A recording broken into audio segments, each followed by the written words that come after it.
හොඳයි කවුරුත් සාදු නාදයක් පවත්වන්න. සමන්ත චක්කවාලේසු අත්‍රා ගච්ඡන්තු දේවතා සද්ධම්මං මුනි රාජත්ස සුනන්තු සග්ග මොක්ඛදං ධම්මස්සවන කාලෝ අයං බදන්තා ධම්මස්සවන කාලෝ අයං බදන්තා ධම්මස්සවන කාලෝ අයං බදන්තා නමෝ තස්ස භගවතු අරහතු සම්මා සම්බුද්දස්ස නමෝ තස්ස භගවතු අරහතු සම්මා සම්බුද්දස්ස නමෝ තස්ස භගවතු අරහතු සම්මා සම්බුද්දස්ස කුසල ධම්මා අව්‍යාකතා ධම්මාති සද්ධාවන්ත කාරුණික පින්වතුනි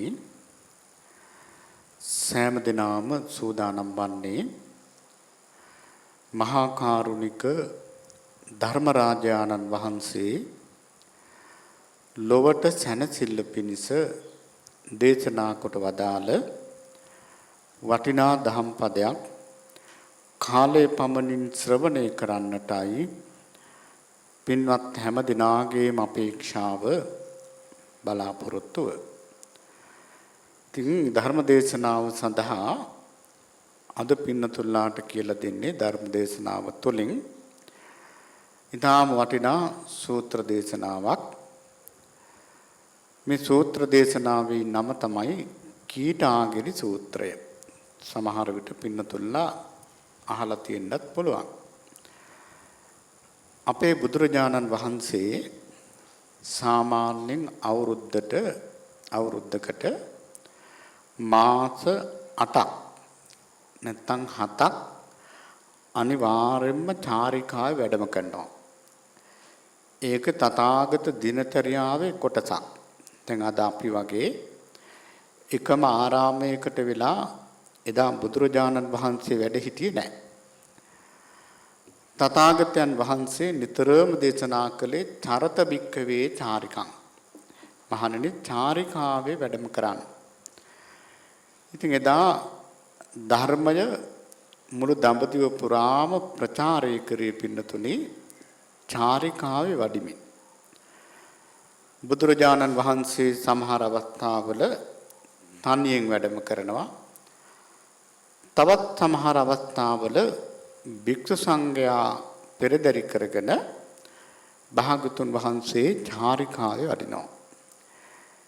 එහෙම චාරිකාවේ වඩින අතරතුර බුදුරජාණන් වහන්සේ වදාළ දෙසුමක් තමයි කීටාගිරි සූත්‍රය කියලා කියන්නේ. ඉතින් අපේ බුදුරජාණන් වහන්සේ භික්ෂු සංඝයා සමග කීටාගිරි කියන ප්‍රදේශයට වැඩම කළා. ඉතින් එදා රාත්‍රී බුදුරජාණන් වහන්සේ මේ කීටාගිරි කියන නගරේ තාසන්නව තිබුණා පුංචි වන ලැබක්. මේ වන ලැබේ තමයි බුදුරජාණන් වහන්සේ භික්ෂු සංඝයා වැඩ සිටියේ.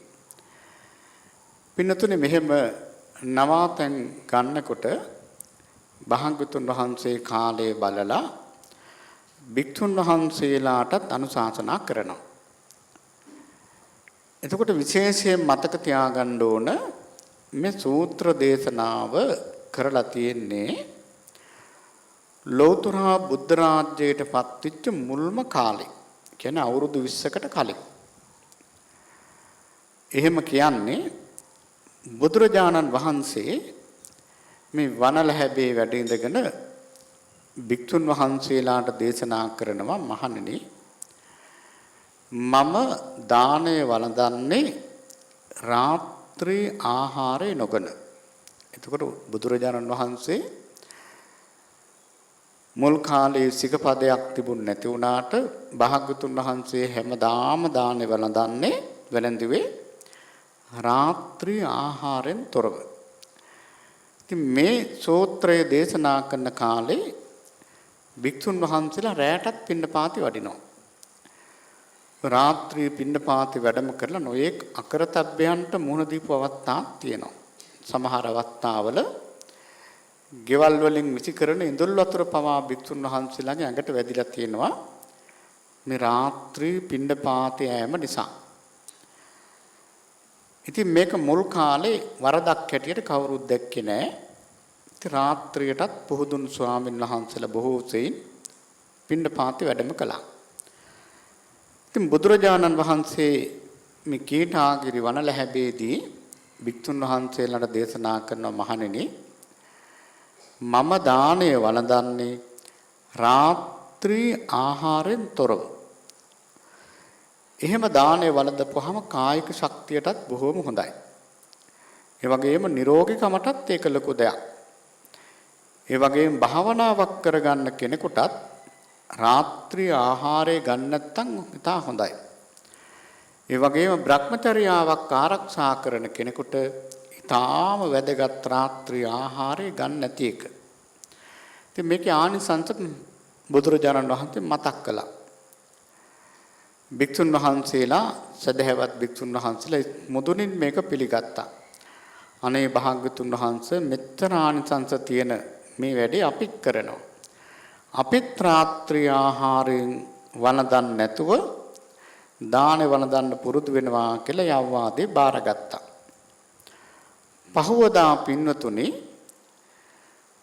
භික්ෂුන් වහන්සේලා ඉතින් තැන් වල පිඬුසිඟා වඩිනවා. ඒ පිණ්ඩපාත හිම වඩිනකොට තමයි බොහෝ අබෞද්ධයෝ මිත්‍යා දෘෂ්ටිකෝ බෞද්ධයන් බවට පත් වෙන්නේ. සුපිලිසන්ව හැඳ ප්‍රවාගෙන බොහෝම ශාන්ත විලාසයෙන් ගම් දනව් සිසාරා වඩිනකොට බොහෝ දෙනාට ලොකු සැනසෙල්ලක් ගේනවා. ඒ නිසා තමයි භාග්‍යතුන් වහන්සේ භික්ෂු සංඝයා පෙරදරි කරගෙන මේ විදිහට මුළු ಭಾರತයේම චාරිකාවේ වඩින්නේ. දැන් මේ කීටාගිරි කියන ප්‍රදේශයේ ඊට කලින් භික්ෂුන් වහන්සේලා දෙනමක් හිටියා. ඒ දෙනමගේ නම අස්සජි පුනබ්බ සුක. මේ භික්ෂුන් වහන්සේලා දෙනම පිරිහිච්ච භික්ෂුන් වහන්සේලා දෙනමක්. කුල දූෂණය කියන්නේ ඒ කියන්නේ මේ භික්ෂුන් වහන්සේලාගේ වැඩේ දායකයොත් නැත්නම් ගිහියොත් එක්ක කතා බහ කරනවා පාරේ ගිහියෝ වගේ.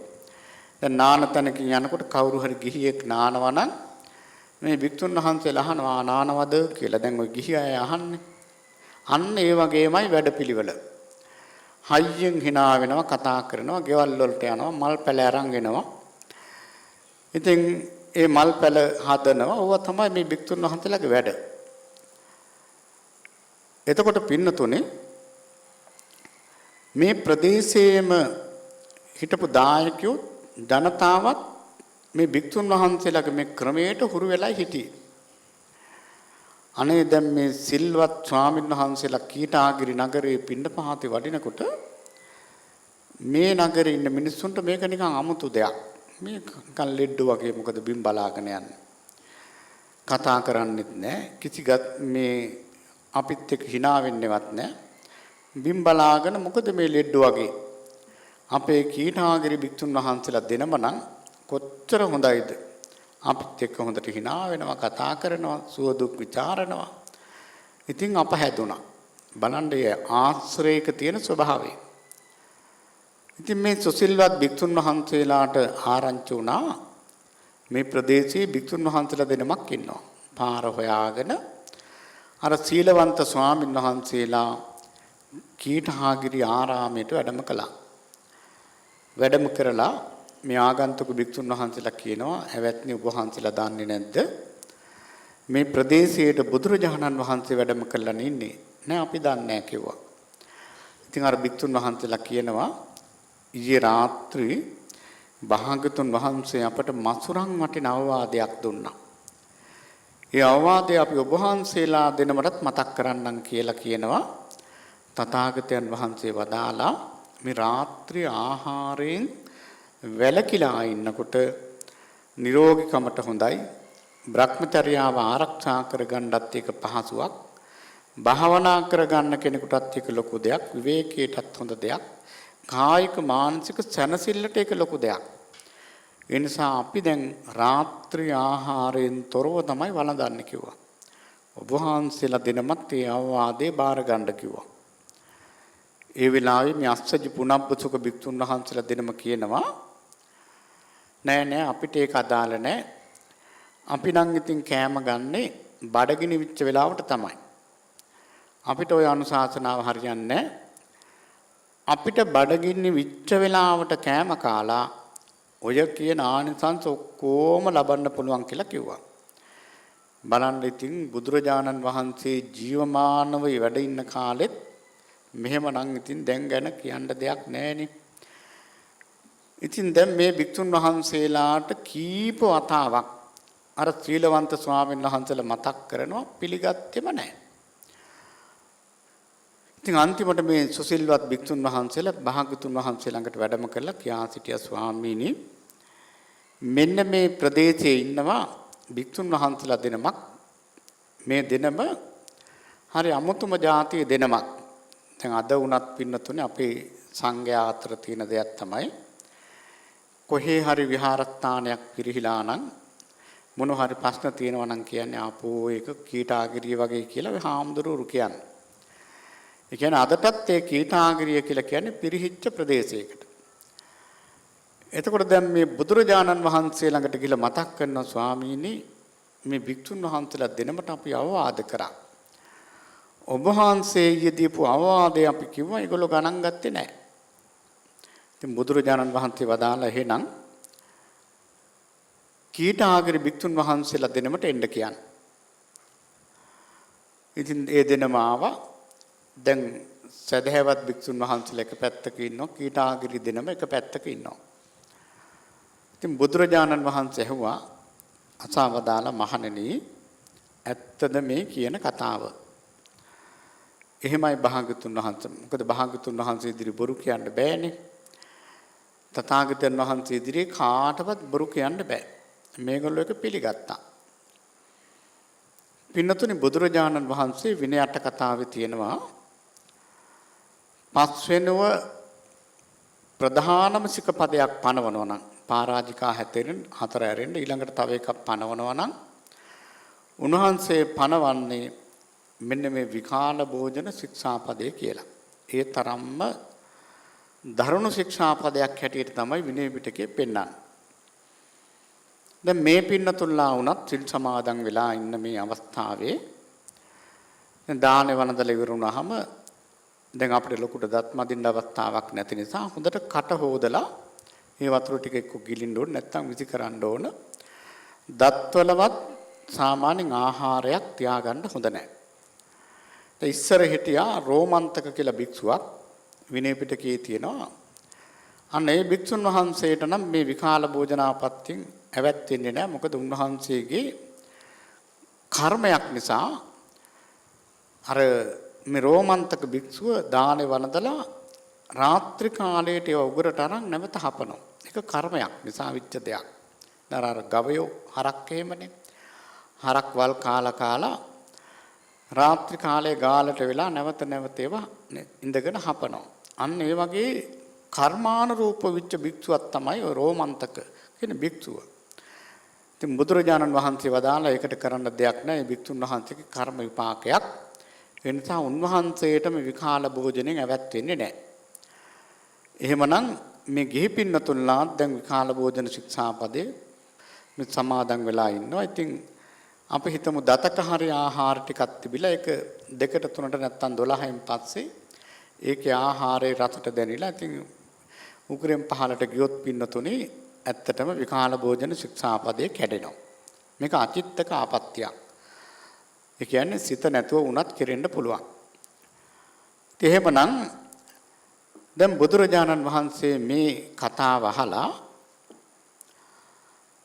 මේ අස්සජි පුනබ්බසුක භික්ෂුන් වහන්සේලා දෙනමත් මේ සදැහැති භික්ෂුන් වහන්සේලාත් ඉදිරියේ තථාගතයන් වහන්සේ අහනවා මහණෙනි මම මෙහෙම දේශනාවක් කරලා තියෙනව මතකද කියලා. කොහොමද? බුදුරජාණන් වහන්සේ අහනවා මහණෙනි මේ මිනිස්සු විඳිනවා සැප. මේ සැප විඳිනකොට කුසල් වැඩෙනවා අකුසල් පිරිහෙනවා කියලා දේශනාවක් මං කළා තියෙනවද? භික්ෂුන් වහන්සේලා ටිකක් කල්පනා කරලා කියනවා අනේ ස්වාමීනි අපට නම් මතක නැහැ එහෙම දේශනයක්. හරියට හරි මහණේ මම එහෙම දේශනයක් නම් කළා නැහැ. මම මේ මතක් කරන්නයි මම මෙහෙම කිව්වේ කියලා තථාගතයන් වහන්සේ දෙවනුව මෙන්න මෙහෙම වදාරනවා. මහණෙනි මේ මිනිස්සයෝ විඳිනවා සැප. සමහර සැප තියෙනවා ඒ සැප විඳින්න ගියාම අකුසල් වැඩෙනවා අල් පිරිහෙනවා. එහෙම දේශනාවක් මතකද කියලා ඇහුවා. භික්ෂුන් වහන්සේලා වදාලා භාග්‍යතුන් වහන්සේ එහෙම දේශනාවක් අපට මතකයි. ඊළඟට බුදුරජාණන් වහන්සේ අථාමදාරණ මහණෙනි මේ මිනිස්සයෝ විඳිනවා සැප. ඇතැම් සැප තියෙනවා ඒ සැප විඳින්න ගියාම කුසල් වැඩෙනවා අකුසල් පිරිහෙනවා. දැන් මෙතන කරුණු දෙකක් කියවුණා. සමහර සැප තියෙනවා විඳින්න ගියාම අකුසල් වැඩෙනවා කුසල් පිරිහෙනවා. සමහර සැප තියෙනවා ඒ සැප විඳින්න ගියාම කුසල් වැඩෙනවා අකුසල් පිරිහෙනවා. ඊළඟට බුදුරජාණන් වහන්සේ වදාරනවා මහණෙනි මේ මිනිස්සු විඳිනවා දුක්. ඇතැම් දුක් තියෙනවා ඒ දුක් විඳින්න ගියාම අකුසල් වැඩෙනවා කුසල් පිරිහෙනවා. සමහර දුක් තියෙනවා ඒ දුක් විඳින්න ගියාම කුසල් වැඩෙනවා අකුසල් පිරිහෙනවා. එහෙම දේශනාවක් මතකද කියලා මතකයි කිව්වා. දැන් මේකත් පින්නතුලට මතකයි. සමහර දුක් තියෙනවා ඒවා විඳින්න ගියාම අකුසල් වැඩෙනවා කුසල් පිරිහෙනවා. සමහර දුක් තියෙනවා ඒවා විඳින්න ගියාම කුසල් වැඩෙනවා අකුසල් පිරිහෙනවා.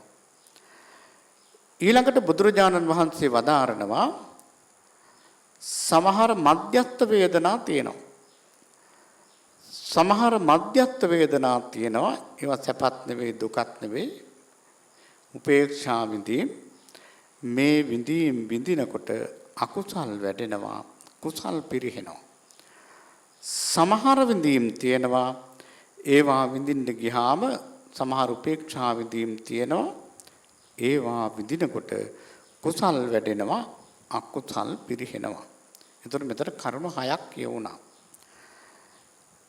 පින්නතුනි බුදුරජාණන් වහන්සේ මෙහෙම දේශනාවක් එකපාරම දේශනා කරන්න හේතුව මොකක්ද? හේතුව තමයි මේ අස්සජි පුනබ්බසුක භික්ෂුන් වහන්සේලා දෙනම කිසිම යෝනිසෝ මනසිකාරයක් පාවිච්චි කරන්නේ නැතුව නුවණින් මෙනෙහි කිරීමක් නැතුව තමන්ට සැප ලැබෙනවා නම් ඔහේ බඩගිනි විච් වෙලාවට කනවා. ඉතින් බඩගිනි විච් වෙලාවට කනකොට සැපයක් තියෙනවනේ. ඒක කුසල්ද කියලා බලන්නෙත් නැහැ අකුසල්ද කියලා බලන්නෙත් නැහැ මොකුත් නැහැ. හිතෙන දේ කරනවා. අන්න ඒකයි බුදුරජාණන් වහන්සේ වදාළේ. එහෙම සැප තියෙනවා. හැබැයි ඒවා විඳිනකොට අකුසල් වැඩෙනවා කුසල් පිරිහෙනවා කියලා. එහෙනම් මෙන්න මේ ටික අපි හොඳට දැන් මතක තියාගන්න ඕන. ඒකමයි අපි අභිධර්ම පිටකයට අයිති මේ කුසලා ධම්මා අකුසලා ධම්මා අව්‍යාකතා ධම්මා කියන මේ මාතෘකාව මාතෘකා ස්ථානේ තබා ගත්තේ. පින්නතුනි අපි මුලින්ම දැනගන්න ඕන දෙයක් තියෙනවා. අපි දැන් මේ වේදනාව විඳිනවනේ. වේදනාව කියලා කියන්නේ විඳිනවා කියන එක. වේදේ තීතිකෝ භික්ඛවේ තස්මා වේදනාතුච්ච විඳිනවා කියන අර්ථයෙන් තමයි වේදනාව කියලා කියන්නේ. එතකොට අපි මොනවද විඳින්නේ? සැප විඳිනවා, දුක් විඳිනවා, මධ්‍යස්ථ වේදනා විඳිනවා. හොඳට මතක තියාගන්න වේදනාවකින් තොරව එකම සිතක්වත් අපට මොන්නම මොහොතකවත් පහළ වෙන්නේ නැහැ. ඒක සාමාන්‍යයෙන් පුතත්ජනයට විතරක් නෙවෙයි ලෝතුරා බුදුරජාණන් වහන්සේටත් හැම හිතකම පින්නතුනි වේදනා චෛතසිකේ පහළ වෙනවා. මොකද පින්නතුලා දන්නවා චෛතසික ධර්ම 52කින් චෛතසික 7ක් තියෙනවා සම්බචිත්ත සාධාරණ. සියලුම සිත්වල යෙදෙන චෛතසික සිතුවිලි. ඒ තමයි පස්ස වේදනා. අන්න දෙවෙනි සිත. පස්ස වේදනා සංඥා චේතනා ඒකාග්‍රතා ජීවිතේන්ද්‍රිය මානසිකාර. ඒතර වේදනා කියන චෛතසිකය හැම සිතකම පහළ වෙනවා. එහෙනම් වේදනාවකින් තොරව ජීවත් වෙලා ඉන්න කාලය තුල මොනම හිතක්වත් පහළ වෙන්නේ නැහැ. එහෙනම් වේදනාව කියන එක හැම හිතකටම සාධාරණයි. හැම හිතේම යෙදෙනවා. එහෙනම් දැන් මෙතන කියනවා මිනිස්සු විඳිනවා සැප දුක්. ඒකට අපි ඒකත් ඩිංගක් තේරුම් ගන්න වටිනවා. පින්නතුනි මොකද්ද මේ සැප කියලා කියන්නේ? මොකද්ද දුක් කියලා කියන්නේ? ඒක බොහොම සරලයි. හැබැයි බුදුරජාණන් වහන්සේ වදාළේ නම් දුක්ඛේ ලෝකේ පතිට්ඨිතෝ මේ ලෝකේ පිහිටලා තියෙන්නේ දුකේ. හැබැයි සම්මුති වශයෙන් සැපයි දුකයි කියලා දෙකක් තියෙනවා. මේක සැපක් නැත්තම් මිනිස්සු මේකට ඇදිලා යන්නේ නැහනේ. මේක සැපක් තියෙනවා. හැබැයි බොහෝම తాවකාලික පුංචි සැපයක්. එතකොට මිනිස්සු සැප විඳිනවා කියලා කියන්නේ සාමාන්‍ය කෙනෙක්ගෙන් ඇහුවොත් මොකද්ද සැප කියලා කියන්නේ කියලා ඔය ධර්මයේ දන්නේ නැති කෙනෙක්ගෙන් ඇහුවොත් එයා කියයි ලොකු ගයක් තියෙනවා නම් හොඳට සල්ලි භාගෙ තියෙනවා නම් හොඳ වාහන තියෙනවා නම් දෙසිදැස්සෝ ඉන්නවා නම් හොඳ ඉඩ කඩන් තියෙනවා නම් තව ඉංග්‍රීසියෙන් එහෙම කතා කරන්නත් පුළුවන් නම් ඕවා තමයි මිනිස්සු හිතන්නේ සැප කියලා. පින්නතුනි එහෙම භෞතික දේවල් වලින් සැප හොයන්න බෑ. සැප කියලා කියන්නේ මේ ඇහැට තමන් කැමතිම රූප ලැබෙනවා නම් ඔන්න සැප. කනට තමන් කැමතිම ශබ්ද ඇහෙනවා නම් ඔයා හොඳයි, ඔයාගේ වැඩ හොඳයි, ඔයාහඬ කැමති. ඕක තමයි සැප. නාසයට තමන් කැමති ආග්‍රහණ සුවඳ විඳින්න ලැබෙනවා නම් ඔන්න සැප. දිවට තමන් කැමති රස ලැබෙනවා නම් ඔන්න සැප. කයට තමන් කැමති පහස ලැබෙනවා නම් ඔන්න සැප. එතකොට සැප කියලා කියන්නේ ওই ටිකට. මේ පංච ඉන්ද්‍රයන්ට තමන් කැමති ආස්වාද ජනක රූප ශබ්ද ගන්ධ රස ස්පර්ශ ලැබෙනවා නම් ඕක තමයි සැපය කියලා කියන්නේ. ලෞකික වශයෙන්. ඒක දුක කියලා කියන්නේ මොකද්ද? ඔය පංච ඉන්ද්‍රයන්ටම අපි අකමැති රූප ශබ්ද ගන්ධ රස ස්පර්ශ ලැබෙනවා නම් ඔන්න දුක. එහෙනම් භෞතික දේවල් වලින් සැප දුක් හොයන්න බෑ. එහෙම හැම දෙයක්ම තියෙන මහා මාලිගාවල ඉන්න අය පින්නතුනි ගොඩාක් දුක් විඳින්න පුළුවන්. ඒ මාලිගාව තුල ඉන්න කෙනාට තමන් අකමැති රූප, අකමැති ශබ්ද, අකමැති ආග්‍රහණ, අකමැති රස, අකමැති පහස ලබනවා නම් එයා මාලිගාවක හිටියට ඉන්නේ ගිනි ගොඩක. එහෙනම් අපට දුක සැප හොයන්න බෑ කෙනෙකුට තියෙන ධනයෙන්වත් වෙන බාහිර දේවල් වලින්. දුක සැප හොයාගන්න පුළුවන් එයා මේ ඉන්ද්‍රියන්ට තමන් කැමැතිම රූප ශබ්ද ගන්ධ රස ස්පර්ශ විඳිනවා නම් එයා සැප විඳිනවා. අකමැති රූප ශබ්ද ගන්ධ රස ආග්‍රහණය කරන්න ලැබෙනවා නම් එයා දුක් විඳිනවා. එහෙනම් ඕක තමයි දුක සැප කියලා කියන්නේ. ඒතර මධ්‍යස්ථ වේදනාව කියලා කියන්නේ ওই දෙකටම නැති අවස්ථාව තමයි මධ්‍යස්ථ වේදනාව. එහෙම විඳීමොත් අපි විඳිනවා. එතකොට දැන් අපි කාලයේ පමණින් මේ කාරණා 6 ටිකක් තෝරගන්න මහන්සි ගමු. ඔන්න දැන් බලන්න මිනිස්සු විඳිනවා දැන් සැප කියනකොට මතක් වෙන්න ඕනේ. සමහර සැප තියෙනවා ඒ සැප විඳිනකොට පින්නතුනේ අකුසල් වැඩෙනවා කුසල් පිරිහිලා යනවා. මොනවද ඒ සැප? කෙනෙක් ඉතින් කැමති විදිහට අපි හිතමු උන් ප්‍රාණඝාත සිද්ධ වෙනවා. විනෝදාංශයට දඩේම යනවා මාළු බානවා. ඉතින් ඔය නොඑක් හොරකම් කරනවා. ඉතින් ඔය කියන මත් වතුර ටික බොනවා බොරු කියනවා. සැප පිනිස පින්නතුනේ මේ වගේ පංච දුස්චරිතය යෙදෙනවා. එතකොට මොකද වෙන්නේ? අකුසල් වැඩෙනවා කුසල් පිරිහිලා යනවා. එතකොට දැන් හොඳට අපි හිතන්න ඕන අපි සැප විඳිනකොට කවුරුත් සැපයට කැමති දුකට අකමැති. හැබැයි සැපේ ලැබුණා කියලා පින්නතුනේ දුචරිතවල යෙදෙන්න හොඳ නැහැ. එතකොට මොකද වෙන්නේ? අකුසල් වැඩෙනවා කුසල් පිරිහිලා යනවා. අද සමාජයේ ගත්තාම ඔහේ සැප විඳිනවා කිව්වට පුංචි කාලයකට දැන් බලන්න ඉතින් මහා කාලයක් අවුරුදු 1000ක්වත් ජීවත් වෙන්න කමන්න. මේ අවුරුදු 100කටත් වඩා අඩු කාලයක් සැප විඳිනවා කියලා පින්නතුනි නොයෙක් තමන් කැමති දේවල් විඳිනවා. හැබැයි වැඩෙන්නේ මොනවද? අකුසල් වැඩෙනවා කුසල් පිරිහිලා යනවා. දැන් පළවෙනි කාරණේ පැහැදිලි. එහෙමනම් පින්නතුල්ලාට සැප ලැබුණට වැඩක් නැහැ. ඒක නුවණින් මෙනෙහි කරන්න ඕන මේක කුසලයක්ද මේක අකුසලයක්ද කියලා. ඒක තමයි යෝනිසෝ මනසිකාරය කියලා කියන්නේ. එතකොට දැන් පළවෙනි කාරණේ සමහර සැප තියෙනවා. ඔය දැන් කියපු විදිහේ සැප ඒවා විඳින්න ගියාම අකුසල් වැඩෙනවා කුසල් පිරිහිලා යනවා. ඊළඟට බුදුරජාණන් වහන්සේ වදාරනවා මහණෙනි සමහර සැප තියෙනවා. ඇතැම් සැප තියෙනවා ඒ සැප විඳින්න ගියාම කුසල් වැඩෙනවා අකුසල් පිරිහිලා යනවා. මොනවාද ඒ සැප? ඔන්න එහෙම සැප අපිට විඳින්න පුළුවන්. දැන් බලන්න පින්නතුනේ සමහර මිනිස්සු ඉන්නවා දන් දීලා සතුටු වෙනවා. ඒ සැපේ විඳට කිසිම ගැටලුවක් නැහැ.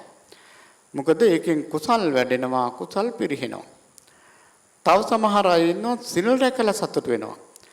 අනේ මම මෙහෙම හිටියට අවුරුදු දැන් සමහර මිනිස්සු කියනවා අවුරුදු 10කින්වත් මදුරුවෙක් මරලා නැහැ.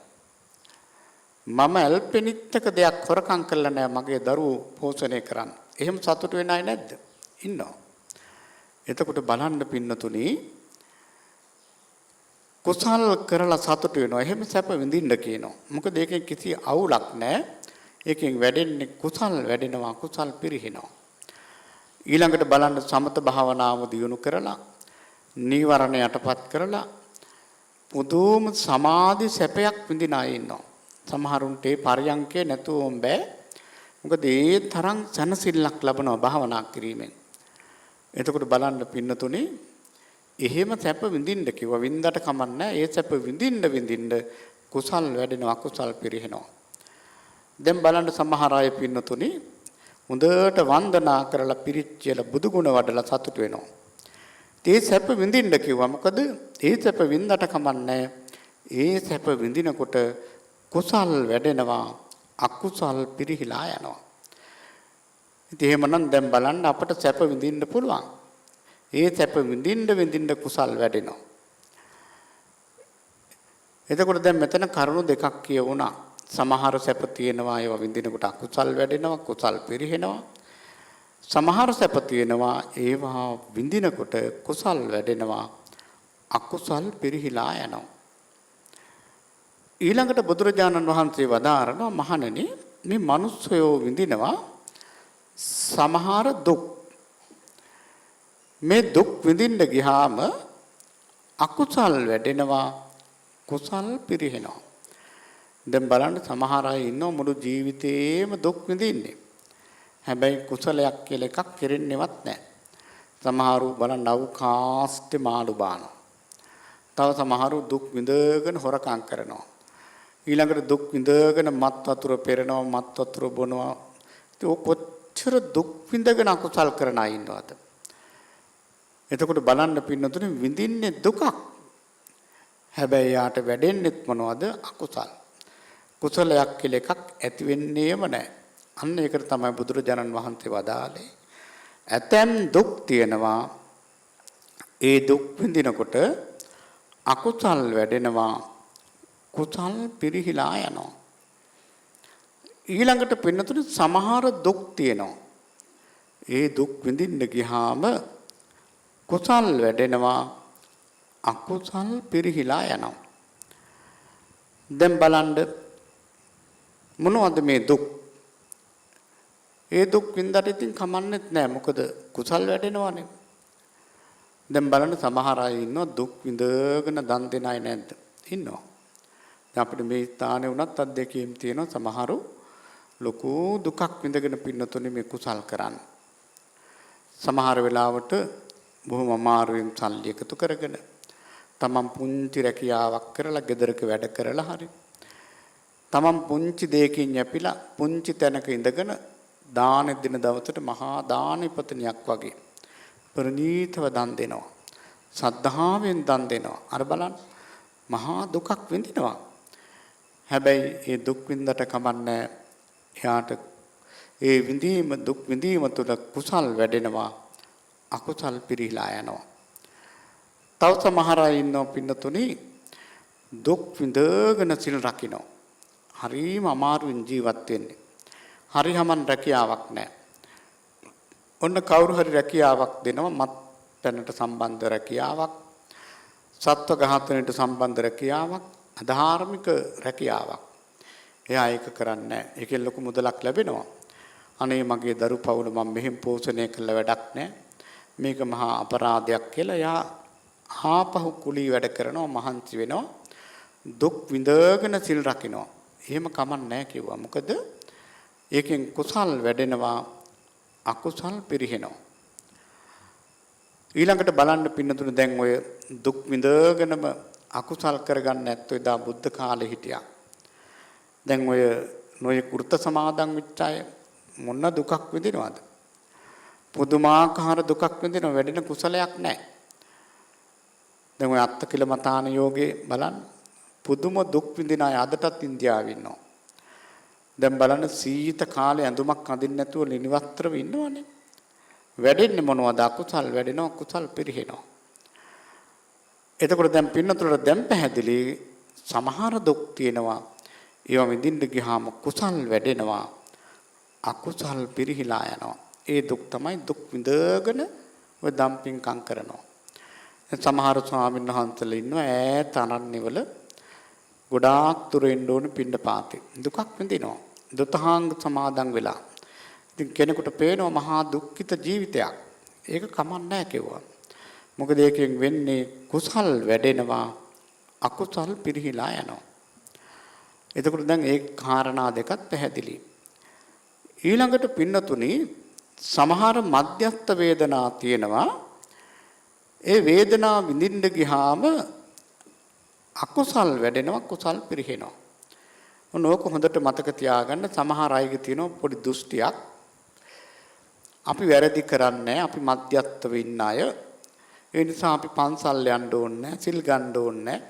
ওই වැරදි කරන මිනිස්සු තමයි ওই වැඩියෙන් ওই පන්සල් ගාන යන්නේ. ඔහොම හිතන අය ඉන්නවා. පින්නතුනි බුදුරජාණන් වහන්සේ දේශනා කරනවා කෙනෙක් වැරදි කරන්නේ නැතුව කුසලයක් පූර්ණ කරන්නේ නැතුව ඉන්නවා නම් එයා ප්‍රමාදී පුජ්‍යලයක් ගන්නට තමයි වැටෙන්නේ.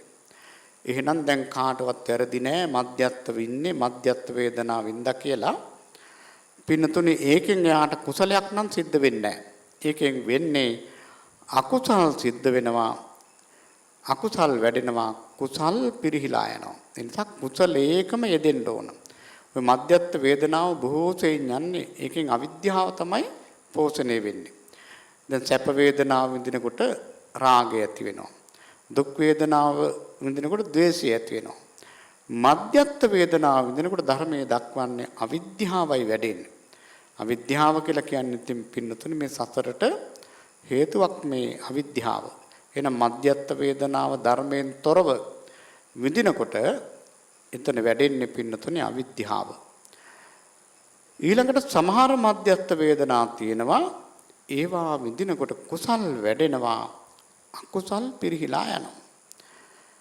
ඒ තමයි පින්නතුනේ දැන් බලන්න අපි හිතමු දැන් අටලෝ දහමින් කම්පා නොවි මධ්‍යස්ථව ඉන්නවා නම් එතන කුසල් වැඩෙනවා තාදි ගුණේ.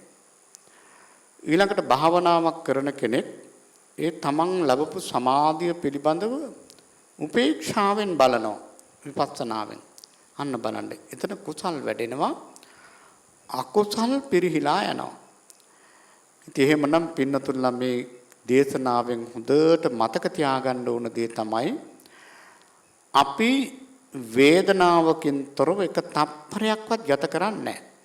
එහෙනම් ඒ ගත කරන සෑම මොහොතකම කුසල් වැඩෙන අකුසල් පිරිහිලා යන ක්‍රමයට අපේ හිත සකස් කරගන්න ඕන. ඒ සඳහා පින්නතුනේ අනිවාර්යයෙන්ම සිහිය දියුණු කරන්න ඕන. ඊළඟට මේ සඳහා හොඳ වීරියක් තියෙන්න ඕන. අනිවාර්යයෙන්ම හොඳ නුවණක් තියෙන්න ඕන. එහෙම වුණොත් ගත වෙන සෑම මොහොතක්ම කුසල් වැඩෙන අකුසල් පිරිහෙන මොහොතක් අපට ගත කරන්න අවස්ථාව ලැබෙනවා. සාමාන්‍යයෙන් පින්නතුනේ අද වෙලා තියෙන්නේ ඔකේ අනිත් පැත්ත. අපි ගත වෙන සෑම මොහොතකම අකුසල් වඩා ගන්නවා, කුසල් නැති කර ගන්නවා. ප්‍රිය අරමුණු ලැබෙනකොට ඇලෙනවා, අප්‍රිය අරමුණු ලැබෙනකොට ගැටෙනවා, මධ්‍යස්ථ අරමුණු වලදී අපිට අවිද්‍යාව ඇති වෙනවා. සිහියෙන් තොරව කටයුතු කරන හැම කෙනාටම හැම මොහොතකම අකුසල්මයි සිද්ධවන්නේ. එහෙමනම් බලන්න මේ සිහිය දියුණු කරනවා කියලා කියන්නේ සෑම මොහොතකම කුසල් මවන්න පුළුවන්. අපි නිතරම කියන වචනයක් තමයි සිහිය නොවන දෙක තියෙනවා නම් කුසල් මවන්න පුළුවන්. ඒ නිසා පින්නතුනි මේ දේශනාව හොඳට හිතට අරගෙන හැම මොහොතකම කුසල් වැඩෙන අයුරින් කටයුතු කරන්නට අපි මහන්සි ගන්නට ඕන. එහෙම වුණොත් අපට මේ බුද්ධ ශාසනයෙන් හොඳ ප්‍රයෝජන ගත්ත පුජ්‍යලේක් බවට පත් වෙන්නට අවස්ථාව ලැබෙනවා. ඉතින් එහෙමනම් දැන් කාල වේලාව ඉක්ම ගියා. දැන් තව ස්වල්ප වේලාවකින් තලල්ලි චන්දකිත්ති ස්වාමීන් වහන්සේගේ ධර්ම දේශනාව පැවැත්වෙනවා.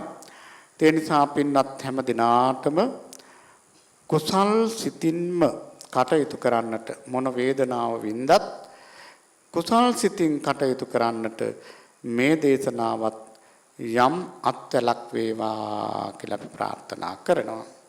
ඉතින් අද මේ ධර්ම දේශනාවෙහි දායකත්වයේ විශේෂයෙන්ම සුවත YouTube නාලිකාව ඔස්සේ ප්‍රචාර දායකත්වයේ සහ පිරිකර දායකත්වයේ බාර අරගෙන කටයුතු කරන්නේ ඇමරිකාවේ විසෙන නිපුණිකා සෝමතිලක සහ අමිල නානායක්කාර දෙපළ විසින් තමයි අද මේ පින්කමෙහි දායකත්වයේ බාර අරගෙන කටයුතු කරන්නේ.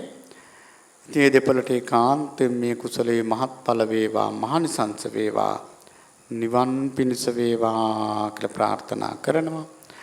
අරමුණ තමයි 2022 ජූලි 12 වන ඊයේ දින පළමුවෙනි උපන්දිනයේ සමරන සෙත්බෝ නානායක්කාර පුංචි පුතුට ත්‍රිවිධ රත්නයේ ආශිර්වාදේ ප්‍රාර්ථනා කරගෙන තමයි ඒ දෙමෝපියන් දෙදෙනා අද මේ පින්කම සිද්ධ කරන්නේ. එහෙමනම් ඒ සෙත්බෝ නානායක්කාර පුංචි පුතුණවන්ට ඒකාන්තයෙන් මේ කුසලයේ ආශිර්වාදයක් වේවා. ඒ දරුවා නිදුක් වේවා, නිරෝගී වේවා, සුවපත් වේවා.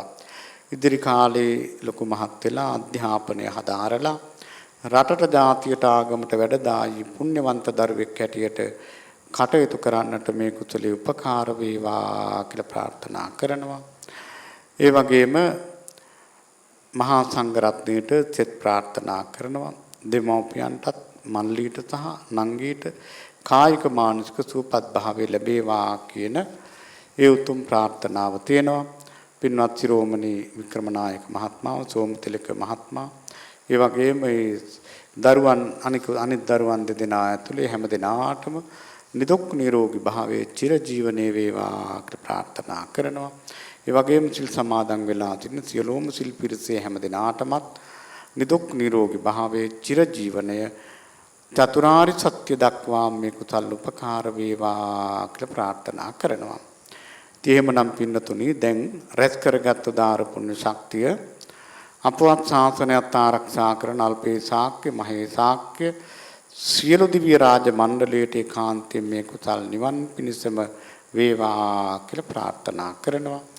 නමින් මේ පරලෝකීය සියලු බන්දු වර්ගයාටත් හැමෝටමත් මේ කුසල් සැනසෙල්ල පිණිස වේවා කියලා ප්‍රාර්ථනා කරනවා. අභිවාදන සීලිස නිච්ඡං උද්ධාපචායිනෝ තත්තාරෝ ධම්මා වඩ්ඩಂತಿ ආයුවන්නෝ සුඛං බලං ආයුරාෝග්‍ය සම්පatti සග්ග සම්පatti මේවච අතෝ නිබ්බාන සම්පatti මිනාතේ සමිජ්ජතු